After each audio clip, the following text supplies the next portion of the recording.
Hello and welcome to Tuesday's programme. I'm John T. Messer. And I'm Kylie Pentelow. Coming up tonight between now and 6:30. Good evening. First tonight, Kobe Simons walked into the accident and emergency department at 9:30 in the evening, apparently with the flu, but just 6 hours later he died. Tonight, the family of the 9-year-old from Exeter have told ITV News of the harrowing last few hours of their son's life. Kobe's parents have allowed some of his skin tissue to be used for medical research to try to stop others going through the same agony. They spoke to our reporter, Jackie Bird. Next tonight, 4 years on from the devastating storms which severed the southwest's most important rail link, and ITV News has been given assurances that the government is committed to investing at the line at Dawlish. Yesterday, we reported that the route could be closed for an average of 40 days a year by 2040 if no improvements are made. Nick Smith has been looking at how Network Rail and the government are looking to strengthen rail connectivity between the far southwest and the rest of the country. Well, let's bring you some other news from the region now. Police are appealing for witnesses after a stabbing in Weymouth. A man in his 12... A project to transform Plymouth's Fish Quay has been halted after developers withdrew their plans.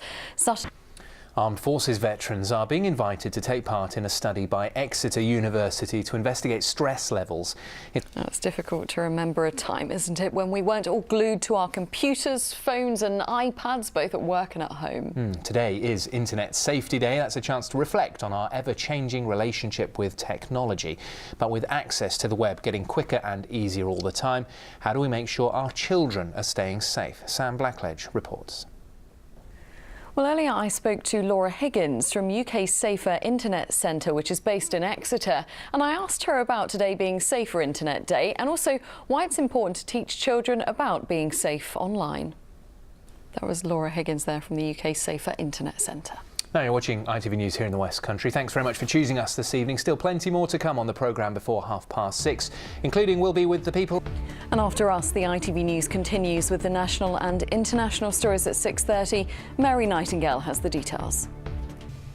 Well, that call that you just heard about to pardon suffragettes comes as the Prime Minister says she believes a tone of bitterness and aggression is entering public debate and putting some women off getting involved in politics altogether. Well, she made the comments in a speech to mark 100 years since the passing of the Representation of the People Act, giving some women the vote. By 1919, Plymouth had the first female MP to sit in Parliament. Here's our political correspondent, David Wood. David is in Westminster for us tonight. So, David, a lot to celebrate today, but let's face it, still only a third of MPs are women, so there's a lot to do still, isn't there? Yeah, that's right, Kylie. And in fact, one of the most... But at Westminster, thank you very much for that. Well, another part of the region marking the occasion today is Ilfracombe, where people dressed up in Edwardian clothes and marched through the streets earlier this afternoon. We're joined now by our reporter Richard Lawrence, who accompanied them. So, Richard, why Ilfracombe then? Well, it turns out it was quite a hot... Now, if you missed yesterday's programme, you can catch up on our website to see how Plymouth... So it is time for the weather forecast. Bob's joined us. Bob, very cold, wintry. We had snow. Snow in Cornwall, it was Bob. mostly Cornwall, yes. It was because there was a front that came down, a rain front, and then brushed into the cold air of Cornwall, just turned to snow. A lot of hail around that. Bob, thanks very much indeed. Before we go, let's give you a reminder of the main headlines here in the West Country this evening.